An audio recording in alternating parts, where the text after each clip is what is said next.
Bueno, comenzamos con el estudio de la primera liga de la Parashá Mishpatim, que está en Shemot o Éxodo, capítulo 21, del versículo 1 al 19.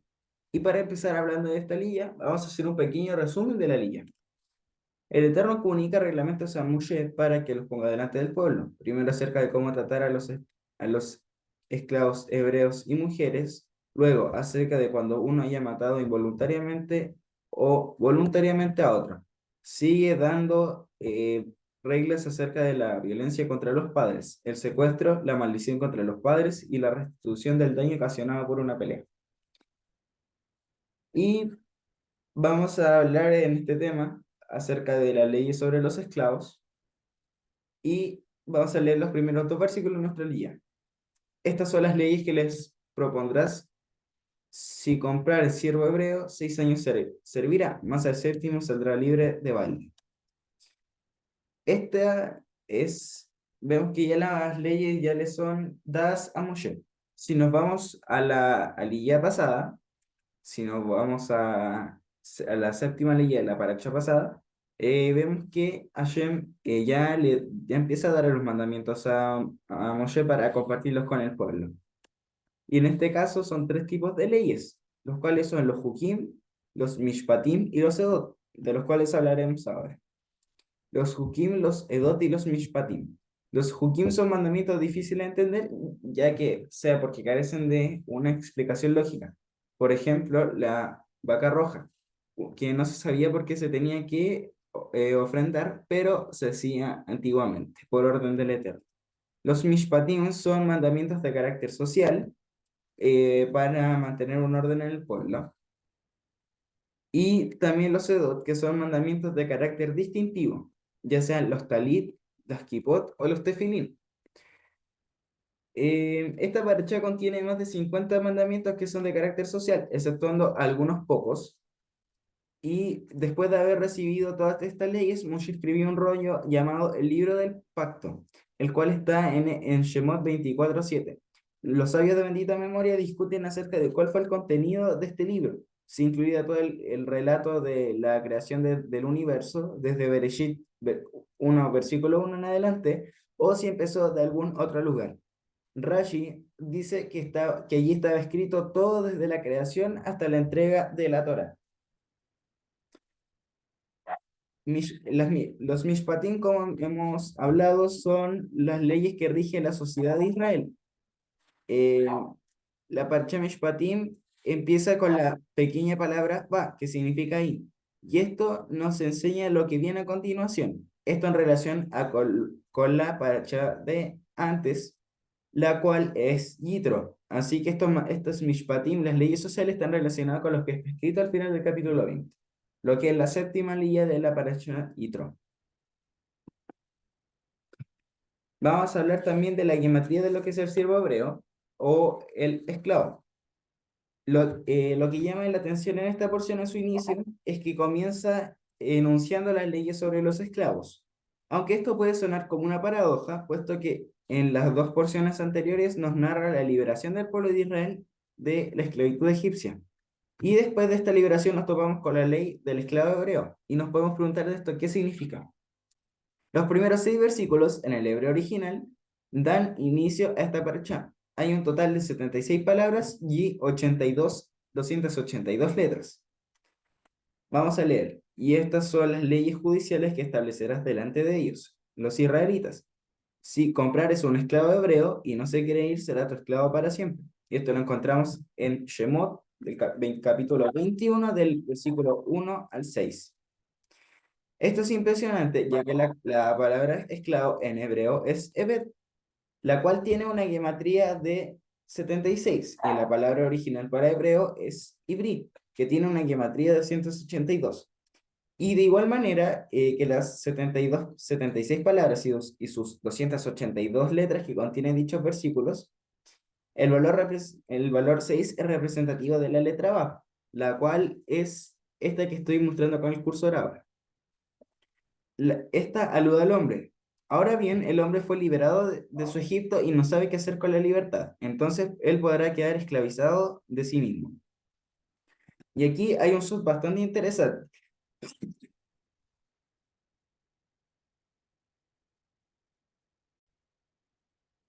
Analicemos el SOT de esta poderosa enseñanza.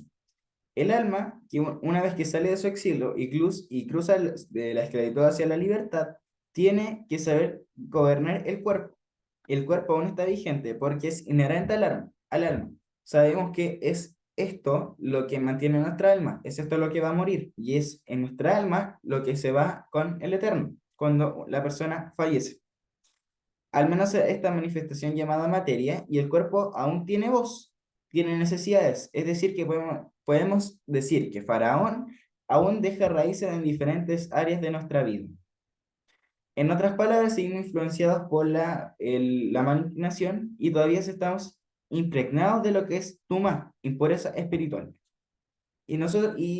Pues, nos podemos hacer aquí una pregunta, que es, ¿por qué, cómo y por qué cortamos las raíces faraónicas? Una de las respuestas es despertando la conciencia, sabiendo que el alma está esclavizada dentro de su propio cuerpo, es decir, despertar de, del letargo espiritual, o también lo que puede ser de que el cuerpo influencie nos influencia a hacer cosas malas, porque sabemos que este cuerpo está lleno de hacer cosas malas, de todo se maquina en la mente. Y es por eso que si no encontramos el equilibrio perfecto entre el cuerpo y el alma, nos podemos convertir en un Ebed Ivri, lo que es un esclavo hebreo. O en otras palabras, uno que cruzó solamente para volverse siervo de sí mismo. Tenemos que recordar que el pueblo de Israel cruzó el mar de los Juncos hacia la libertad. Y también el término Ebri se puede traducir como el que cruza. Así que debemos cruzar del lado de la impureza hasta llegar al estado de Tara, lo que es la pureza, sin tratar de, sin tratar de tener ningún pensamiento negativo. Solo así podemos gozar de una verdadera libertad. Pero como dijimos anteriormente, sin una conciencia plena, uno puede volverse a esclavizar. Y también nosotros, si sumamos la gematría de esclavo hebreo, nos da un total de 358, lo que es el mismo valor de la palabra Mashiach. Y además de la palabra Nahash, que significa serpiente, aludiendo a Hasatán, que Hashem lo reprenda, el cual tiene exactamente el mismo valor en gematría, el cual es 358. El Mashiach representa el alma en la parte elevada de la conciencia llamada Neshama, el cual es el interconector que nos lleva hacia la corona del Eterno. Y nos podemos hacer la pregunta de cómo era un siervo israelita. Vamos a leer el versículo 2 de nuestra guía. Si compras un siervo hebreo, te servirá 6 años, pero al séptimo año saldrá libre sin pagar nada. En el hebreo no hay una diferencia entre la palabra esclavo y siervo, de lo que podemos saber que es la misma palabra en el hebreo, pero hay diferencia en las acciones. Porque si nos volvemos a cuando estábamos en Egipto, nosotros no teníamos la libertad o el derecho de elegir lo que hacíamos con nuestra vida. Nosotros trabajábamos sin descanso, no podíamos, el pueblo no se podía poner a eso, porque había consecuencias. Por lo tanto, no tendríamos libre albedrío en ese concepto. Pero también es un concepto distinto del ser siervo, con lo que podemos tomar como ejemplo la que es la esclavitud de la época de la Edad Media, cuando llegaban los colonos y los vendían como mercancía, lo cual es errado en el pueblo hebreo, ya que cada siervo o cada esclavo, como prefieren llamarlo, era una persona más de la casa. Y era una persona también que eh, era tratada como un igual, no era tratada en menos, de lo que nosotros podemos ver en Egipto, que el esclavo o el siervo era lo más bajo de la cadena estamental que había en ese momento.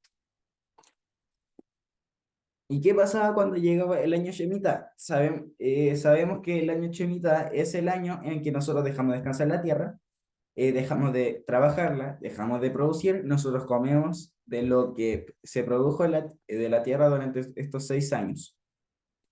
Y nosotros en este momento vamos a volver al versículo 2, pero nos vamos a centrar en la parte final del versículo. Pero el séptimo año saldrá libre sin pagar nada. Podemos ver que un siervo también tenía derechos legales, de lo que hablábamos anteriormente. Era tratado como una persona más de la casa, era tratado como un igual, se le pagaba para lo necesario para que viviera, pero también sin dejar de pasar por delante su derecho como ciudadano, ya que si nos volvemos un poco más a Egipto, los derechos legales no aplicaban para el siervo, solo aplicaban solo si él hacía algo malo, por ejemplo, hurtaba o robaba o mataba a alguien. En este caso, el siervo podía acusar de un robo, podía ir al Beit Din para que se analizara la situación y se buscara el culpable. Vamos a leer el versículo 3. Si entró solo, saldrá solo. Si tenía mujer, entonces su mujer saldrá con él. Recordemos que el esclavo llegaba solo y el amo le podía dar siervo por mujer. ¿Y qué sucede si el siervo no quería irse de la casa de su amo? Dice, el versículo 5 nos dice, pero si el siervo insiste diciendo, amo a mi señor, a mi mujer y a mis hijos, no saldrá libre. Se llevaba al tribunal donde se le perforaba la oreja. Esta era la ley que Hashem había dispuesto, que si no, el siervo no quería salir, no quería irse, el siervo se tenía que llevar al Beit Din para que se le perforara la oreja en señal de que se quedaba en la casa de su señor. Pero esto no era para toda la vida, porque tenemos que recordar que del año del jubileo, que es cada 49 años, todo siervo salía libre sí o sí. Em, como un año, era un año de la redención. Todo siervo salía libre con sus familias, con sus pertenencias. Y también podemos saber que una persona se volvía siervo o si ha robado algo y no tiene cómo pagar para restituir el robo. Entonces el Beit Din tiene la obligación de venderle como siervo por el valor de su robo. Esto lo podemos encontrar en el capítulo 22 versículo 3. Pero este mandamiento no aplica a las mujeres, solo aplica para el faraón. ¿Y qué pasaba si la familia era pobre? Vamos a ver en el caso de la mujer. En el caso de la mujer, la niña tenía que ser mayor a 12 años para que sea vendida, para que se casara con el amo o con el hijo de su amo, para poder sacarla de la condición social que tenía en este caso, para quitarle la vergüenza, nos dice un Midrash. Y un siervo podía salir antes de Shemitah o del año del jubileo, podía, pero tenía que pagar un valor, un valor de dinero al amo. Este valor lo dictaminaba el Beit Din, debía ser el doble o superior al precio de compra del esclavo. Y para terminar con nuestra liga, tenemos que recordar que el Eterno puso todas estas leyes, todos los mishpatim, por amor al pueblo, para que tuviera un pueblo que se preocupara por su prójimo. No importa, de esto podemos sacar una enseñanza, no importa si hemos tenido problemas con algunas personas, no importa si nos llevamos mal con unas personas, pero nos tenemos que preocupar por ellas. Y esto es lo que nos dice Mashiach Yeshua en el Brit Hadashah, que dice, el mandamiento más importante es amarás a tu prójimo como a ti mismo. Porque eh, todo, uno siempre debe preocuparse primeramente por el que está al lado. Porque uno no sabe la dificultad que puede estar pasando el del lado mientras nosotros estamos cómodos en nuestros hogares, mientras la persona puede estar pasando frío, pasando hambre. Y esto es lo que Hashem no quiere. Hashem quería que todo su pueblo fuera uno. Todo su pueblo se preocupara por el otro. Y es por eso que nosotros debemos preocuparnos por el prójimo. Esto ha sido la paracha Mishpatim. Espero que les haya sido de entendimiento, aprendizaje. Espero que tengan un buen Shabbat, que lo sigan disfrutando y que sea un dulce Shabbat y una buena semana. Shavuot Tov y Shabbat Shalom.